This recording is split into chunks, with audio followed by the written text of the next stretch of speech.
नमस्कार दोस्तों, ocean network में आपका स्वागत है। और भारत ही नहीं साहब, जम्मू कश्मीर में तो खैर चुनाव हो ही रहे हैं, तो वहाँ का जो आवाम है, उनको तो पहले चरण का जो मतदान होने जा रहा है 18 सितंबर को, उसका इंतजार है ही। सरहद के उस पार, और सरहद के उस पार जब मैं बात करता हूँ तो पीओजेके की बात भी करता हूँ, गिलगिट बाल्टिस्तान की बात भी करता हूँ और पाकिस्तान की बात भी करता हूँ। उन सबको भी इंतजार है कि क्या वैसा ही जोशो खरोश पहले चरण के मतदान में भी दिखाई देगा जैसा लोकसभा चुनाव में दिखाई दिया था। औसतन 50 से लेकर के 60% तक टर्नआउट हुआ था और उसी से हमारी हुकूमत जो है वो बहुत उत्साहित भी है, लोग भी उत्साहित हैं। बल्कि मैं तो कहूँगा कि केवल जम्मू कश्मीर और भारत के ही लोगों की नज़रें नहीं टिकी हैं, पाकिस्तान की नज़रें ही नहीं टिकी हैं, पूरी दुनिया की निगाहें टिकी हुई हैं इस समय जम्मू कश्मीर में, जम्मू कश्मीर पर। क्योंकि 5 अगस्त 2019 को जो बदलाव किए गए थे स्पेशल स्टेटस का दर्जा ख़त्म करके, उसके बाद पहली बार यहाँ विधानसभा के चुनाव हो रहे हैं। विधानसभा के चुनाव तो वैसे 10 साल बाद हो रहे हैं, लेकिन बहुत सारे सवाल हैं। कई ऐसे बयानात इधर आए हैं, फारूक अब्दुल्ला उखड़े हुए हैं, महबूबा मुफ्ती उखड़ी हुई हैं, कांग्रेस पार्टी खुल करके बोल नहीं पा रही हैं। ये तीनों, जो कांग्रेस को हम एक तरफ कर भी दें तो ये दोनों और कुछ क्षेत्रीय दूसरी पार्टियां सब गुपकार गैंग के एक सदस्य हुआ करते थे। ये अलग बात है कि अब चुनाव आए हैं तो सब अलहदा हैं, अलग अलग हैं और एक साथ दिखाई नहीं दे रहे हैं। पर उखड़े हुए क्यों हैं? इसलिए कि जो जमीनी हकीकत है, अब ये उससे वाबस्ता है, उससे उनका आमना-सामना हो रहा है और पहली बार बहुत सारे चेंजेस के साथ वहाँ पर चुनाव हो रहे हैं।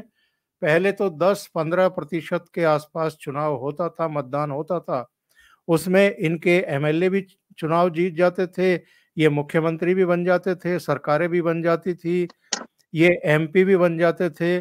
लेकिन अब इनको समझ में आ रहा है कि एससी, एसटी, बकरवाल, गूजर, बहुत सारी ऐसी जातियों को भी अब प्रतिनिधित्व मिल गया है, हिस्सेदारी मिल गई है, उनके लिए सीटें रिज़र्व रखी गई हैं। यानी बदलाव बहुत है और डिलिमिटेशन के बाद तो नीचे भी सीटें बढ़ गई हैं। तो ये सारी चीज़ें हैं जिनकी वजह से ये घनचक्कर हुए जा रहे हैं। लेकिन फारूक अब्दुल्ला के उखड़ने की वजह एक्चुअल में कुछ और है। उसी पर हम सबसे पहले शुरुआत भी करने वाले हैं। मेरे साथ बहुत ही खास मेहमान जुड़ रहे हैं। सीधे ब्रिटेन से जुड़ रहे हैं अमजद अयूब मिर्ज़ा साहब। मिर्ज़ा साहब, बहुत स्वागत है, नमस्कार। नमस्कार, जय हिंद। बहुत शुक्रिया जी चौधरी साहब। साहब ये बताइए, ये फारूक अब्दुल्ला तब से कुछ ज़्यादा ही उखड़े हुए हैं जब से राशिद इंजीनियर को ज़मानत मिली है और वो घाटी पहुँचे हैं। और संडे को एक और काम हो गया कि जमात को तो खैर प्रतिबंधित रखा गया है, लेकिन उसके जो निर्दलीय कैंडिडेट खड़े हुए हैं, उनके साथ उनकी जो है अवामी पार्टी, उसने गठबंधन का ऐलान कर दिया है।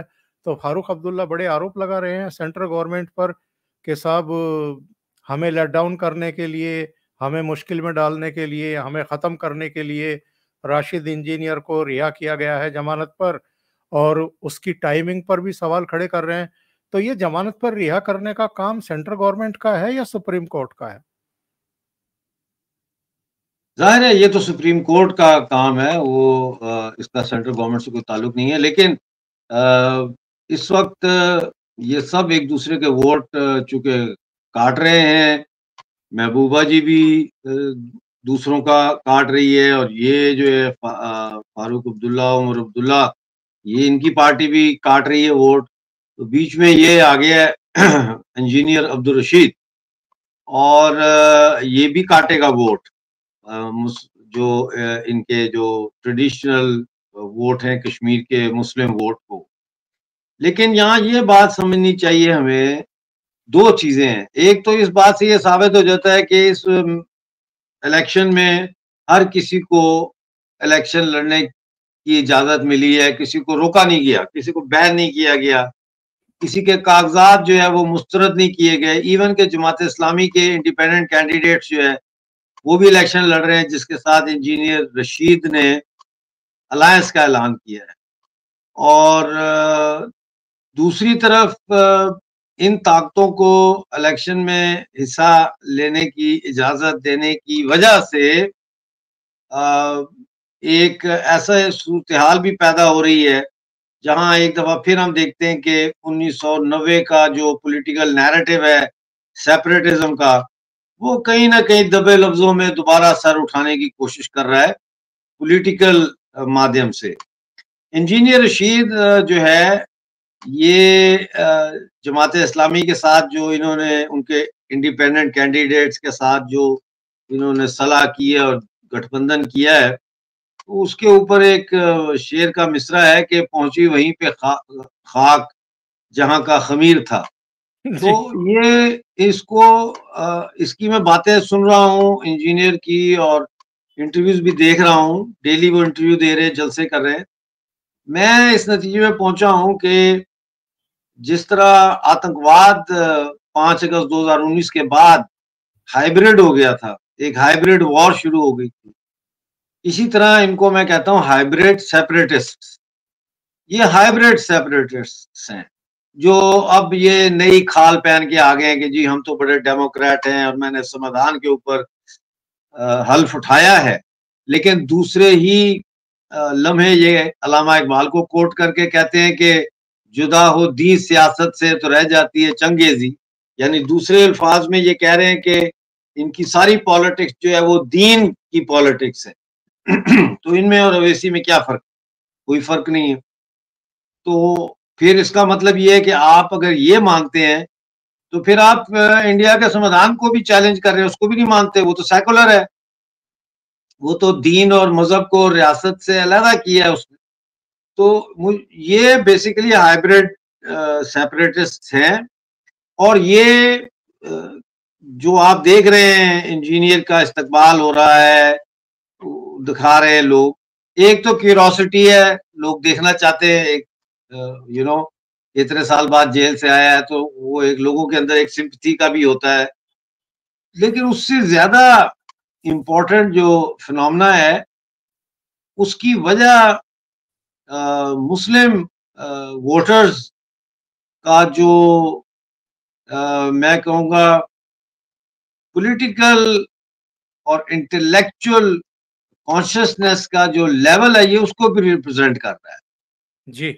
और वो अभी भी मैं समझता हूँ कि मज़हब के और इस्लाम के कहीं न कहीं नैरेटिव का जो जाल है, उससे बाहर निकलने में कामयाब नहीं हो पा रहे, और उनको ये कामयाब होने भी नहीं दे रहे, क्योंकि वहाँ पे जम्मू कश्मीर में 5 अगस्त 2019 के बाद कोई मास लेवल पे यूनिवर्सिटीज़ में या यूथ में कोई कल्चरल एजुकेशन प्रोग्राम्स शुरू नहीं किए गए इतिहास के हवाले से। उस फील्ड को बिल्कुल खाली छोड़ दिया है। बल्कि पूरे हिंदुस्तान में ही, हमारे देश में ये एक बदकिस्मती है हमारी, कि हमारे पूरे देश में हम अपने ही इतिहास को बताने में और उसकी बात करने से शर्म महसूस करते हैं। जबकि हमारा इतिहास जो है वो बहुत एक ज़बरदस्त योद्धा का जो है वो इतिहास है, बड़ा उस पे प्राउड होना चाहिए। लेकिन ऐसी तरबियत की गई है हमारे माशरे में पिछले 100 सालों में, कि हम लोग मज़हब को बहुत ज़्यादा ग्लोरीफाई करते हैं, और फिर इस्लाम से हम इतना खौफ़ज़दा हैं, और अरब कल्चर जो आया है हिंदुस्तान में, इससे इतने खौफ़ज़दा हैं कि हमें समझ नहीं आती इनके साथ कॉम्प्रोमाइज़ करें, इनके खिलाफ लड़ें, क्या करें? और फिर हम अपीज़मेंट शुरू कर देते हैं। और वो अपीज़मेंट जो है उसमें फिर हम ज़रूरत से ज़्यादा जो है वो ग्राउंड दे देते हैं इनको कि ये और ज्यादा अपनी आइडियोलॉजीज जो है रेडिकल और इस तरह की आइडियोलॉजी जो है उसको और ज्यादा सोसाइटी के अंदर मजबूत करें। जबकि होना तो ये चाहिए कि बाकायदा एक कल्चरल मूवमेंट इंडिया में शुरू होनी चाहिए, इंक्लूडिंग जम्मू कश्मीर ऑब्वियसली, जहां ये बताया जाए कि ये इस्लाम आया कैसे, यहाँ जी, जी। हमलावर कौन कौन थे, ये सारा चूंकि नहीं है, लिहाजा आज भी हमारा वोट बैंक जो है वो हिंदू मुस्लिम में तकसीम होता हुआ नजर आता है। और मैं तो मुसलमानों को आज भी मैंने वीडियो डाला है, ओपन मैंने कहा है कि दानिस्ता या गैर दानिस्ता तौर पर, सादगी में या जानबूझ के, अगर आप वोट बीजेपी को छोड़ के किसी भी पार्टी को देते हैं तो ये जम्मू कश्मीर के लिए बड़ा नुकसानदेह होगा। तमाम मुसलमानों को मैंने अपील की है कि इस चुनाव में तमाम मुसलमान बीजेपी को वोट डालें और इन तमाम पार्टियों को रद्द करें और बीजेपी की सरकार बनने में जम्मू कश्मीर में बीजेपी की मदद करें। मैं कोई बीजेपी का ऑफिशियल मेंबर नहीं हूं, लेकिन मैं अंधा भी नहीं हूं, मैं कोई बहुत ज्यादा बुद्धिमान नहीं हूं, लेकिन मैं बेवकूफ भी नहीं हूं, मेरी नजर बहुत ज्यादा तेज नहीं है, लेकिन मैं अंधा भी नहीं हूं, तो और मैं गूंगा भी नहीं हूं। लिहाजा जो मैं समझता हूं कि होना चाहिए वो मैं बोलता हूं। गिलगित बल्तिस्तान और पीओजेके को हिंदुस्तान में शामिल करना है, उसके लिए जरूरी है कि बीजेपी को जम्मू कश्मीर में वोट दिया जाए। बीजेपी को दिया जाने वाला हर वोट अखंड भारत के लिए होगा। बीजेपी को जम्मू कश्मीर में डलने वाला हर वोट पाकिस्तानी कब्जे वाले जम्मू कश्मीर और गिलगित बल्तिस्तान की आजादी का वोट होगा। आप सही कह रहे हैं डॉक्टर साहब। वैसे मैं ये ज़रूर जानना चाहूँगा, आपने बहुत तफ़सील से, बहुत विस्तार से बता तो दिया है कि इस चुनाव की अहमियत क्या है, और अगर फिर से वही अलगाववादी ताकतें आ गई जो परंपरागत वहाँ शासन करती रही हैं, और उन्हीं के टाइम में आतंकवाद भी पनपा है, अलगाववाद भी पनपा है, पत्थरबाजियाँ भी हमने देखी हैं, लोगों में दहशत भी देखी है। अगर वही दौर फिर से आ गया तो बहुत मुश्किल होगी। लेकिन आप क्या सोचते हैं, लोकसभा चुनाव में जिस तरीके से महबूबा मुफ्ती भी अपना चुनाव हारी और उमर अब्दुल्ला भी अपना चुनाव हार गए थे, तो ये संकेत क्या हैं? ये इंडिकेशन क्या थे? ये डिससेटिस्फैक्शन की इंडिकेशन है। जाहिर है जो वोटर है वो इनसे उन बदला लिया है, उसने उनको बताया है कि हमें आप लोग बिल्कुल, आपकी पॉलिटिक्स पसंद नहीं है। और लेकिन जो रीजनल इलेक्शन होते हैं जैसे जम्मू कश्मीर के इलेक्शन है, ये लोकसभा के इलेक्शन से फर्क होता है। जी, यहाँ एक और किस्म की मानसिकता और एक और किस्म की जो है ना वो पॉलिटिक्स काम कर रही होती है, क्योंकि लोगों ने अपने काम करवाने होते हैं, लोगों ने एमएलएज के जरिए अपने इश्यूज हल करवाने होते हैं। तो इसलिए यहाँ पे जो सोच होती है वो कुछ और तरह की होती है। तो इसमें देखना पड़ेगा कि अब वोट कैसे पड़ते हैं। इल्तिजा का, एक तो इल्तिजा को हम देख रहे हैं बड़े गौर से कि वो क्या करती हैं, उनका क्या इफेक्ट पड़ता है पीडीपी पे, क्योंकि वो यंग है और वो यूथ कश्मीर की को कहाँ तक अपील करेंगी। दूसरी तरफ जो जिहादी एलिमेंट है या जो प्रो पाकिस्तानी एलिमेंट है, अ, वो उसको हम देख रहे हैं कि वो किस तरह ट्रांसलेट होता है इंजीनियर रशीद के वोट बैंक में। क्योंकि इंजीनियर रशीद को मिलने वाला हर वोट जो है वो नफरत का वोट है। हिंदुस्तान से नफरत, हिंदू से नफरत, बीजेपी से नफरत, महबूबा मुफ्ती से नफरत, फारूक अब्दुल्ला से नफरत, सज्जाद गनी लोन से नफरत। यानी उनका वोट मोहब्बत की बेस पे या कोई डेवलपमेंट की बेस पे नहीं है, उनका वोट वो मांगी नफरत की बेस पे है। वो यही कह रहे हैं कि मैं मोदी से, जैसे वो मोदी से लड़ रहे हैं।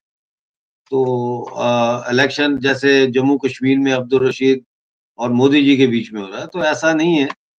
तो अब्दुल रशीद जो है ये इमोशनली ब्लैकमेल कर रहा है लोगों को मजहब के नाम पे।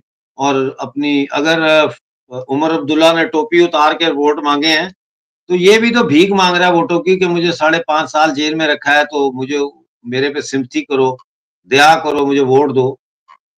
और तो कोई सियासी प्रोग्राम नहीं है इसका। जी। और डॉक्टर साहब, ये जो 24 सीटों के लिए पहले चरण में मतदान होने वाला है, यहाँ पर भी भारतीय जनता पार्टी ने अपने 16 कैंडिडेट खड़े किए हैं। ये माना जा रहा था कि ये मिला-जुला इलाका है, यहाँ भारतीय जनता पार्टी के थोड़े ऊपर की तरफ जो है कम कैंडिडेट होंगे, लेकिन ऐसा हुआ नहीं। लोकसभा चुनाव जैसा काम उन्होंने नहीं किया।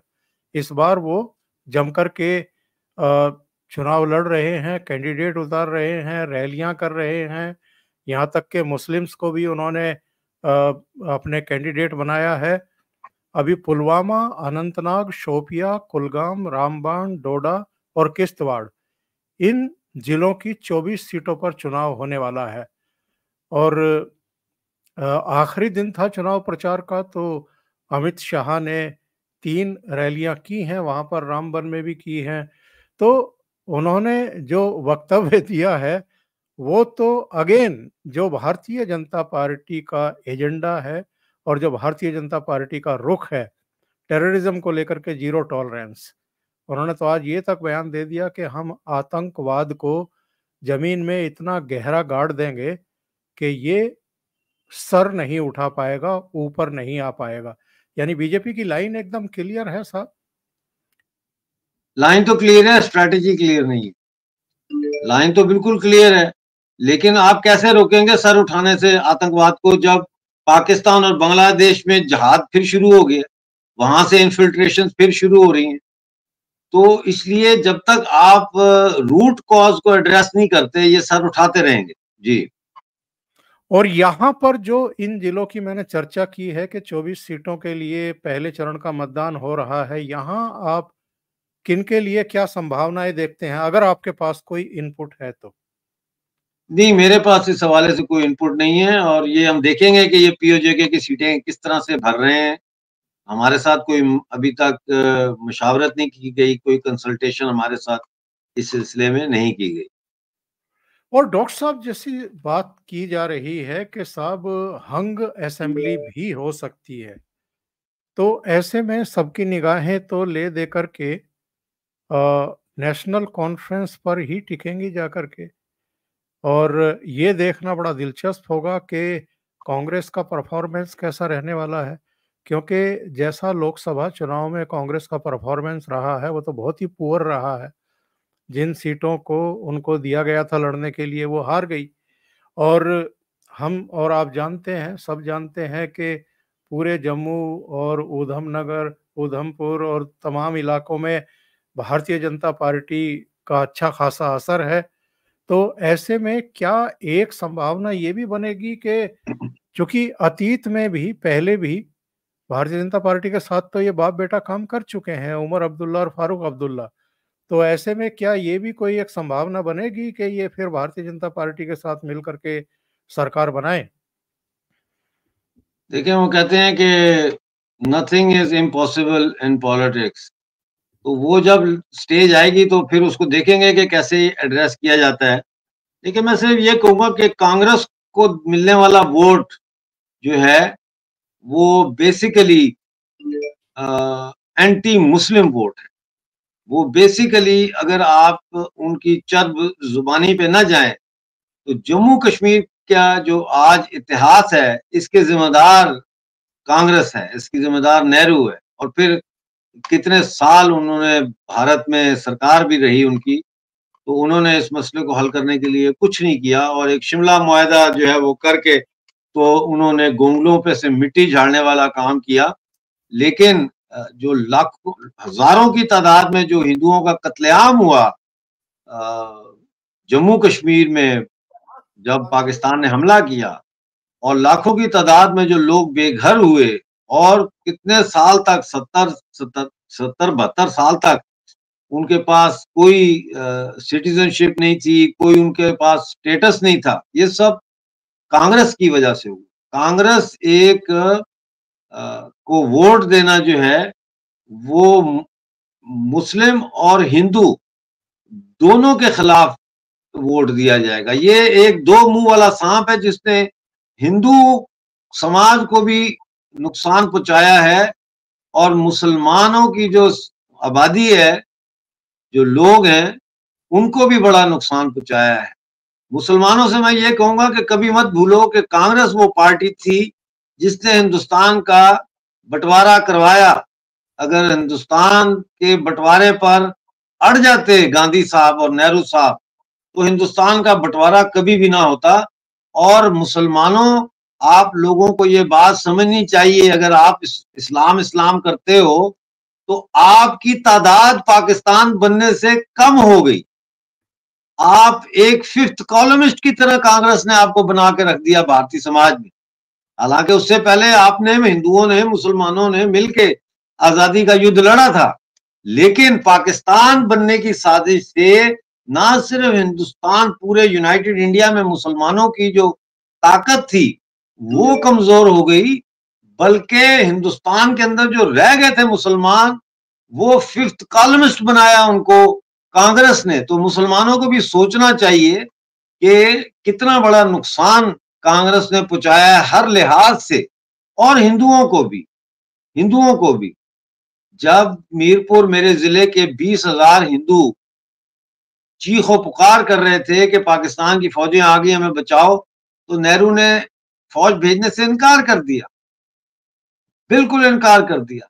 और जब बांग्लादेश बना तो उस वक्त बजाय इसके कि उस मौके का फायदा उठा के बांग्लादेश के साथ कन्फेडरेशन बनाई जाती इंडिया की, उसको वापस इंडिया के अंदर लाया जाता, कांग्रेस ने कुछ नहीं किया। और उसका खमियाजा आज हम भुगत रहे हैं। जो बांग्लादेश में हम देख रहे हैं, जो सरफेस के नीचे जो लावा पक रहा था वो फट गया ना।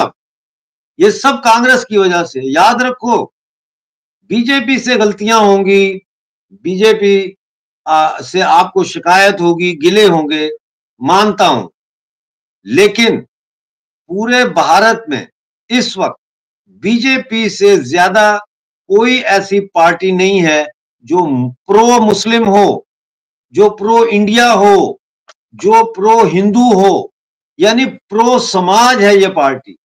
मुसलमानों को कांग्रेस से खतरा है, बीजेपी से खतरा नहीं है। और ये खतरा अब सबसे ज्यादा जम्मू कश्मीर में है। अगर बीजेपी की सरकार की जगह कोई और सरकार बनती है तो फिर हम वापस चले जाएंगे उसी नैरेटिव पे जो 90s का सेपरेटिस्ट नैरेटिव था। इसलिए मैं इनको कहता हूं कि इंजीनियर रशीद से होशियार रहो, ये एक हाइब्रिड सेपरेटिस्ट है जी। और डॉक्टर साहब, जो लोग ये कह रहे हैं कि ये 370-35 से हटाए जाने पर रायशुमारी होगी, इस बात से कितना आप सहमत हैं या असहमत हैं? एग्री हैं या रायशुमारी डिसएग्री? क्यों होगी? ये रायशुमारी से बना था, ये कानून रायशुमारी से बना था, ये तो रायशुमारी से नहीं बना था। तो रायशुमारी किस चीज की करानी? ये सब साइड ट्रैकिंग है, लोगों को किसी और नए मुद्दे में फंसाना, उलझाना, इमोशनली उनको इंसाइट करना। और अगर जम्मू कश्मीर के इस चुनाव में भारतीय जनता पार्टी की सरकार नहीं बन पाती है, लटक जाता है मामला, हंग असेंबली होती है, तो ये आप लोगों का जो एक मूवमेंट चल रहा है, एक मुहिम चल रही है पीओजेके में, गिलगिट बाल्टिस्तान में, उसके लिए थोड़ा एक धक्का होगा? थोड़ा और आप लोगों को इंतजार करना थोड़ा पड़ेगा? धक्का नहीं होगा, बहुत बड़ा धक्का होगा, बहुत बड़ा धक्का होगा। देखें ना, अगर बीजेपी जीत जाती है तो सेंटर में भी बीजेपी, जम्मू कश्मीर में भी बीजेपी, तो फिर तो मसला, जो जिसको मसला है कश्मीर कहते हैं, उसके हल के लिए तो फिर कोई रुकावट नहीं रह गई। और उसका इम्पैक्ट पड़ेगा बहुत ज्यादा पीओजे के और गिलगित बल्तिस्तान में भी, कि हाँ वहां, क्योंकि हम लोग भी इन सरकारों पे आज तक जो आई हैं भरोसा नहीं करते। इन्होंने हमारे लिए किया क्या है? एक आवाज नहीं उठा सके, एक रेजोल्यूशन ही जम्मू कश्मीर असेंबली में पेश कर सके। We don't trust these people. लेकिन डॉक्टर साहब, चूंकि पूर्ण राज्य का दर्जा नहीं है जम्मू कश्मीर को, लद्दाख तो चलो सेपरेटिस्ट अलग हो गया है, लेकिन इसको भी पूर्ण राज्य का दर्जा नहीं है। यहाँ अगर गैर भाजपा सरकार बनती भी है, तो बिना एलजी की परमिशन के तो अपनी मनमानी नहीं कर पाएगी किसी भी तरह की। देखिए, वो एक चीज़ है जिसमें हम समझते हैं कि जो असेंबली की पावर्स अगर असेंबली को ना दी गई और सारी पावर्स एलजी के पास ही रहीं, तो फिर ये एक डमी असेंबली होगी और फिर ये असेंबली जो है इस पे कोई विश्वास नहीं करेगा और फिर हम वापस वही 1987 वाली सूरत-ए-हाल में चले जाएँगे, जहाँ धांधली कहते हैं कि हुई थी और फिर वो सारा काम खराब हो गया। तो यहाँ भी लोग कहेंगे ये एक रबर स्टैम्प है जी, तो इसलिए ये ज़रूरी है कि और जब मनोज सिन्हा साहब को एक्स्ट्रा पावर्स देने का ऐलान हुआ था, तो उस वक़्त भी मैंने कहा था कि ये इस फैसले से हम सहमत नहीं हैं। या तो फिर आप डेमोक्रेसी को रहने दें, साइड पे करें पार्लियामेंट को, फिर यहाँ पे कैबिनेट हो और मिनिस्ट्रीज़ हों और लोकल बॉडीज़ के जो इलेक्शन है पंचायत वगैरह डीडीसी के, इसके ज़रिए हम काम चला सकते हैं, कोई टेंशन नहीं है। लेकिन इतनी बड़ी एक्सरसाइज़ करनी और फिर एक लेजिस्लेटिव असेंबली बनानी और फिर उसको जो है उसकी जो रेन्स हैं, जो लगाम है, वो एक शख्स के हाथ में दे देना टोटली मैं समझता हूँ ये जम्मू कश्मीर के लिए सही नहीं होगा। जी। आपने अभी राशिद इंजीनियर को लेकर के कुछ बयान दिए और मैं आपका एक वीडियो भी देख रहा था, पूरा तो नहीं देख पाया लेकिन कुछ देख पाया था। राशिद इंजीनियर जितना आगे बढ़ेंगे, यानी जितने वोट उनको मिलेंगे, तो वो किसको नुकसान पहुँचाएँगे? देखें वो मैं कुछ नहीं कह सकता लेकिन मेरा जहाँ तक ख़्याल है कि नेशनल कॉन्फ्रेंस को नुकसान होगा उसका। तो उस लिहाज से राशिद इंजीनियर का बाहर आना, चुनाव लड़ना, सक्रिय होना, भले ही वो हाइब्रिड सेपरेटिस्ट हैं, पर रणनीति के लिहाज से तो मुझे लगता है कि ठीक है, अगर कोई रणनीति काम कर रही है तो। रणनीति क्या होता है? स्ट्रैटेजी। हाँ, स्ट्रैटेजी तो बहुत बढ़िया है, स्ट्रैटेजी तो बहुत बढ़िया है। स्ट्रैटेजी बहुत बढ़िया है लेकिन मैं फिर वापस उसी बात पे आऊँगा कि देखें जब तक आप हिंदुस्तान में इंक्लूडिंग जम्मू कश्मीर ऑब्वियसली और पीओजे के गिलगित बल जब तक आप एक मास कल्चरल रेवोल्यूशनरी इंटेलेक्चुअल मूवमेंट नहीं चलाते तो आप इस तकसीम को कैसे खत्म करेंगे मुसलमानों और हिंदुओं के दरमियान इसको सिर्फ हमारे इतिहास के मुताले से खत्म किया जा सकता है और वो मुझे तहरीक कहीं नजर नहीं आती। पर डॉक्टर साहब आप इस बात से तो सहमत होंगे कि जब तक ये महबूबा मुफ्ती, ये फारूक अब्दुल्ला, इनके परिवार, इनकी विरासत, इनके प्रभाव ये कम नहीं होंगे जम्मू कश्मीर से, तब तक जम्मू कश्मीर का कोई भला होने वाला है नहीं। क्योंकि इन्हीं 2 परिवारों और कांग्रेस ने बहुत लंबे समय तक राज किया है जम्मू कश्मीर पर और इन्होंने कभी जनता की भलाई के लिए तो नहीं सोचा ना। ये तो अपनी कुर्सी बनाए रहे और माल बनाते रहे। इसमें तो कोई शक नहीं है, इसमें तो कोई शक नहीं है। ये इसमें तो कोई शक नहीं है, आपकी बात से मैं सहमत हूँ 100%। डॉक्टर साहब बहुत-बहुत धन्यवाद आपने इतना समय निकाला ओशियन थैंक यू नेटवर्क के वेरी मच। लिए और एक थैंक यू। अहम मसले पर आज चर्चा की। थैंक यू सो जी, मच। Thank you sir. जय हिंद। Thank you. जय हिंद, जय हिंद।